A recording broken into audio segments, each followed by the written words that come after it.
Over 350 English fans were arrested on the day, mainly for the specially invented offence of not having a match ticket. They were deported early this morning after spending the night at an empty bus garage. The police, they just reacted over the top completely.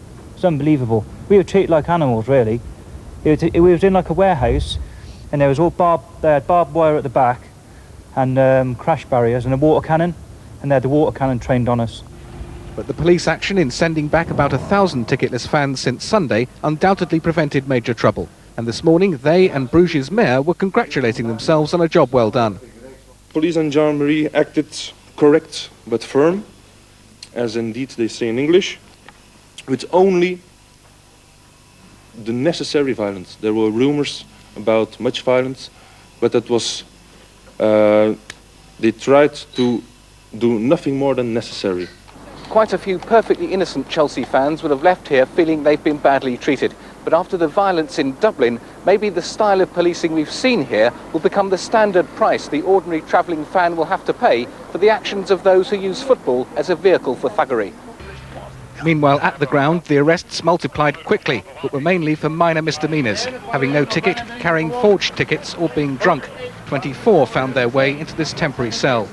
But at the Chelsea end, evidence of somewhat heavy-handed policing as the attempts to weed out over 100 further ticketless fans resulted in a dangerous crush for the club's official party of supporters who've been well behaved.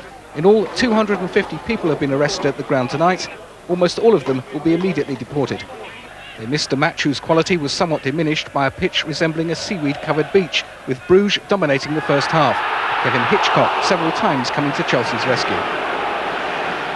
Frustrating for Bruges' #1 fan, Premier Jean-Luc Dehaene, but it could have been worse. Early in the second half, Chelsea almost took the lead, Gavin Peacock's header just failing to beat the last defender.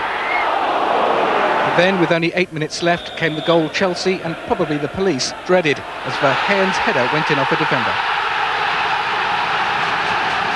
It was enough to win it for Bruges.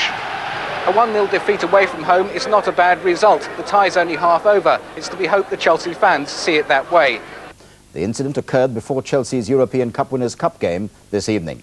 Hundreds of Chelsea fans who didn't have tickets were rounded up outside the ground, handcuffed and locked up for the night. There was no crowd trouble inside the stadium. This report from Bruges is by our Europe correspondent Jonathan Munro. 4,000 Chelsea fans descended on Bruges tonight, nearly half without tickets. Belgian police were taking every precaution, well aware of the reputation English football fans endure in Europe. In the most serious incident of the night so far, a teenage Bruges supporter was stabbed by a so-called Chelsea fan. The Londoner was arrested. Almost everywhere you looked, the English were being detained. Here, several dozen at once outside the ground.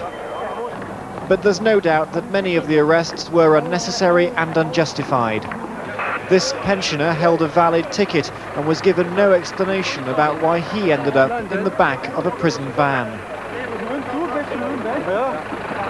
Some supporters believe the tactics encourage a hostile response. Treat people like animals, and they behave like animals.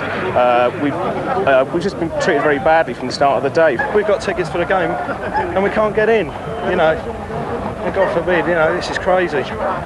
The match itself remained scoreless until 8 minutes from time, when Bruges put away the winning goal. Police tactics here have been extremely cautious, to say the least, but with the gruesome exception of the stabbing incident, there have been no major disturbances so far. But Bruges will be on full alert all night tonight. Jonathan Munro, News at 10 in Bruges. So the score in what was the first leg of that quarter-final, Bruges 1, Chelsea 0. We'll have more soccer later in the programme. Thought to be local after the Bruges team defeated Chelsea 1-0. Many English fans are spending the night in police cells. And that's it.